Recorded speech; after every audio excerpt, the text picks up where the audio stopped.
Puji Tuhan, haleluya. Selamat pagi, Bapak Ibu, Saudara yang dikasihi oleh Tuhan Yesus Kristus. Sebelum kita memulaikan kegiatan aktivitas kita pada pagi hari ini, kita mau memuji Tuhan, menyembah Tuhan, dan mendengarkan firman Tuhan.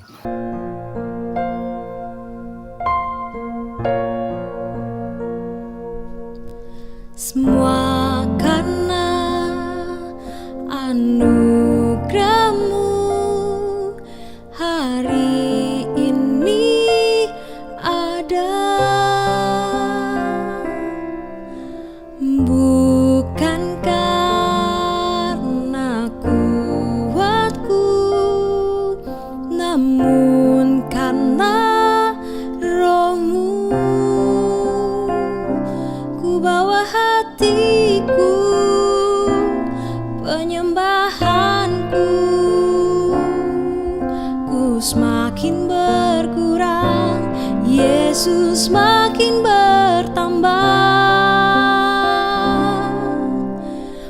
Mengikut Yesus, itulah kesukaan hatiku.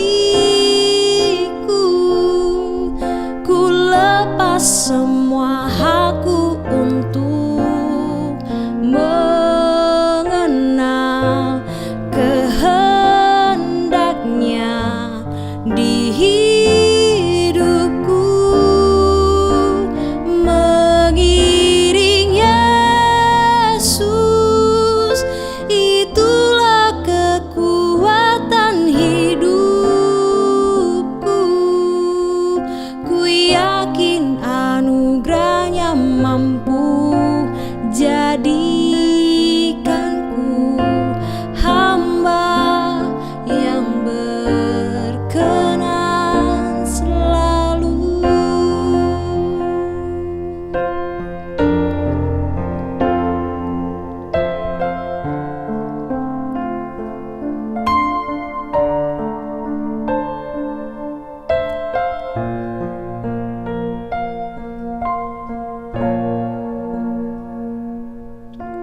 Semua karena anugerah-Mu hari ini ada, bukan karena kuatku, namun karena Roh-Mu. Ku bawa hatiku, penyembahanku, ku semakin berkurang, Yesus makin bertambah. Mengikut Yesus, itulah kesukaan hatiku. Ku lepas semua hakku untuk mengenal kehendaknya di hidupku. Mengiring Yesus, itulah kekuatan hidupku. Ku yakin anugerahnya mampu jadikanku hamba yang berkenan selalu. Jadikanku hamba yang berkenan selalu. Jadikanku hamba yang berkenan selalu. Kita berdoa. Terpujilah nama Tuhan, kami mengucap syukur pada pagi hari ini. Kami ada sebagaimana kami ada.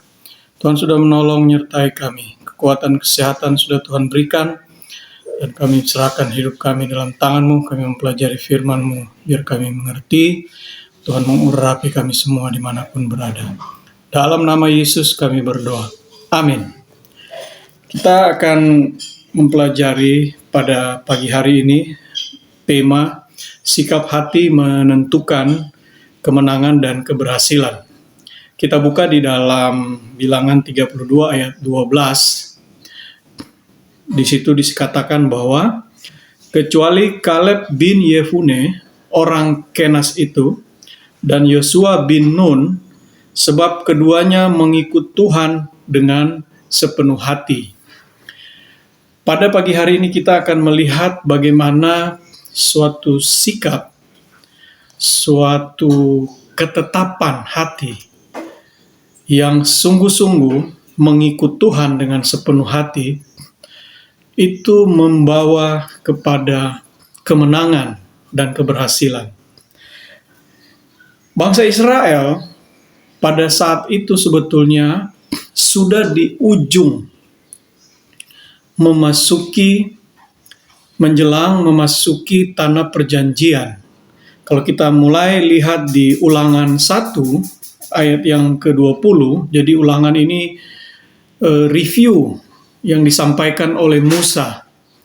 Nah, di situ mulai dari ayat 20 Ulangan 1, di situ Musa mengatakan bahwa ketika aku berkata kepadamu, kamu sudah sampai ke pegunungan orang Amori yang diberikan kepada kita oleh Tuhan Allah kita. Ya, kita baca terus.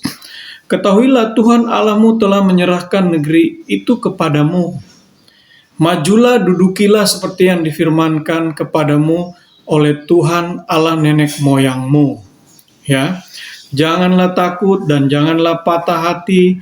Lalu kamu sekalian mendekati aku dan berkata, marilah kita menyuruh beberapa orang mendahului kita untuk menyelidiki negeri itu bagi kita dan membawa kabar kepada kita tentang jalan yang akan kita lalui dan tentang kota-kota yang akan kita datangi. Jadi, mereka sudah sampai di pegunungan orang Amori.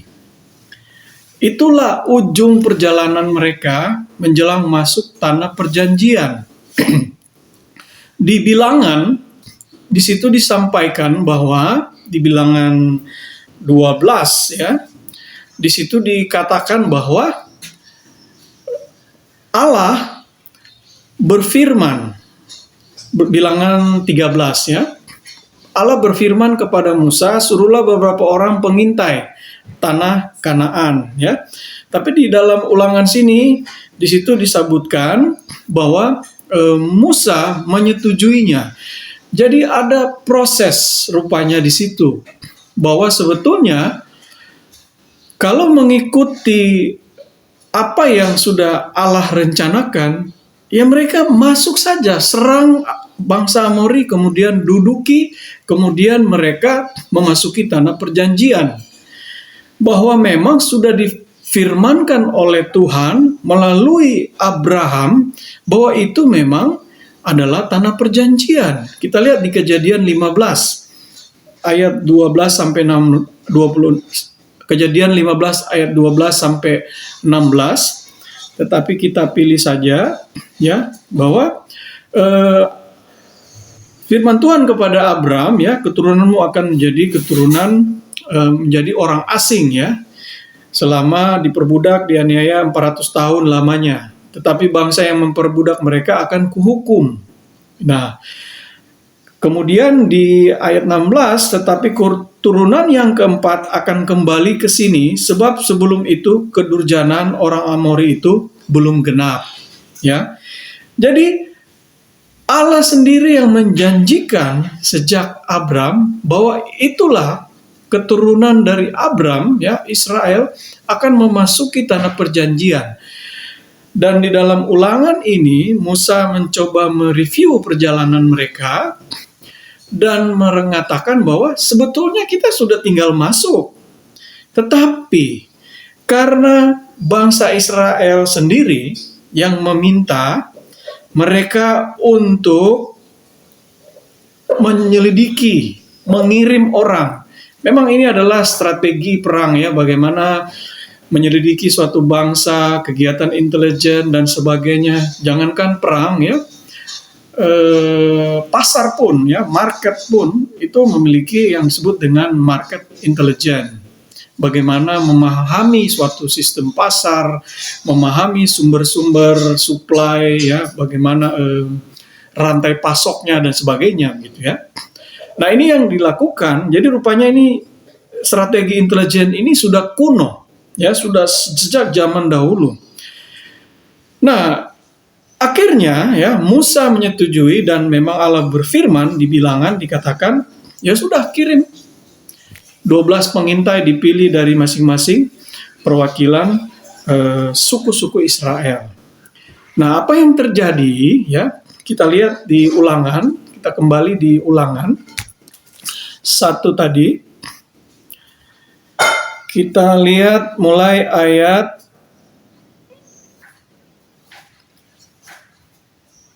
26. Ya, setelah ada laporan begini-begini, kita tahu di dalam cerita bahwa kemudian mereka merasa mereka nggak sanggup gitu ya. Ulangan 1 ayat 26, tetapi kamu tidak mau berjalan ke sana.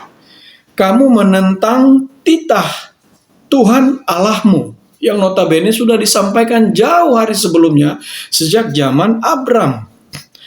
27, kamu menggerutu di dalam kemahmu serta berkata, karena Tuhan membenci kita maka ia membawa kita keluar dari tanah Mesir, membawa kita dari tanah Mesir untuk menyerahkan kita ke dalam tangan orang Amori supaya dimusnahkan. Ini benar-benar bertentangan. Sejak zaman Abram Allah sudah mengatakan bahwa mereka akan mengalahkan, menaklukkan bangsa Amori ini, ya. Hanya karena mereka kemudian ingin meyakinkan diri sendiri mengirim pengintai, mereka menjadi tawar hati. Kita lihat di dalam Ulangan 1 ayat 28. Ya. Di situ dikatakan, saudara-saudara kita telah membuat hati kita tawar dengan mengatakan orang-orang itu lebih besar dan lebih tinggi daripada kita. Kota-kota di sana besar dan kubu-kubunya sampai ke langit. Lagi pula kami melihat orang-orang enak di sana, keturunan bangsa-bangsa raksasa. Kalau kita baca di ayat-ayat selanjutnya, mereka berhadapan dengan suku bangsa Basan, Raja Og keturunan Refaim. Itu tempat tidurnya saja dari besi dikatakan di Alkitab. Panjangnya 9 hasta, lebarnya 4 hasta. Kita bandingkan dengan Goliat, 6 hasta lebih. Goliat 6 hasta lebih ya, kira-kira 3 meter lebih. Bandingkan dengan Raja Og, itu sampai 9 hasta tempat tidurnya ya, kurang lebih 8 hasta. Jadi jauh lebih tinggi daripada Goliat. Rupanya ini membuat mereka menjadi tawar hati. Kalau kita lihat di dalam Ulangan 9 ayat 2, suatu bangsa yang besar dan tinggi, orang enak yang kau kenal. Jadi rupanya mereka sudah mendengar bahwa suku bangsa ini memang bangsa yang besar-besar, yang tinggi ya. Dan yang tentangnya kau dengar orang berkata, siapakah yang dapat bertahan menghadapi orang enak? Rupanya dalam perjalanan mereka mendengar banyak informasi, masukan, dan mereka melupakan janji Allah sejak nenek moyang mereka Abraham. Dan ini membuat hati mereka menjadi tawar. Kalau kita lihat di Amsal 24 ayat 10, jika engkau tawar hati pada masa kesesakan, kecillah kekuatanmu. Ya. Akhirnya kita lihat di dalam Ulangan 1 ayat 34 tadi, kita lihat di situ, ya, apa yang Allah lakukan ketika Tuhan mendengar gerutumu itu, ia menjadi murka dan bersumpah. Dan kita tahu bagaimana nasib bangsa ini. Hanya Yosua dan Kaleb yang masuk ke dalam negeri perjanjian karena mereka tidak pernah mau ditakutkan dengan info-info yang mereka lihat, mereka dengar, tetapi mereka tetap berpegang teguh firman Tuhan sejak nenek moyang mereka Abraham. Mereka pegang teguh sampai mereka diutus pun, mereka melaporkan hal-hal yang baik yang menguatkan bangsa Israel, bukan yang menjadikan tawar hati. Kita berdoa. Terima kasih Bapa di surga, kami mengucap syukur untuk firman-Mu. Biarlah firman ini menjadi yang terutama di atas segala-galanya. Kami boleh melihat, kami boleh mendengar, kami boleh menyaksikan berita-berita yang menakutkan, hal-hal yang membuat kami lemah, menjadi tawar hati. Tetapi kami mau berpegang teguh kepada firman-Mu, mengikuti Engkau dengan sepenuh hati. Ini yang menjadi komitmen kami. Kami memperbaharui komitmen kami pada pagi hari ini, karena sesungguhnya Engkau Allah yang menjadi kekuatan kami. Engkau yang membawa kami daripada kemenangan kepada kemenangan dengan tangan kanan-Mu. Terpujilah nama Tuhan. Kami mengucap syukur dalam nama Yesus. Amin. Puji Tuhan, Tuhan Yesus memberkati.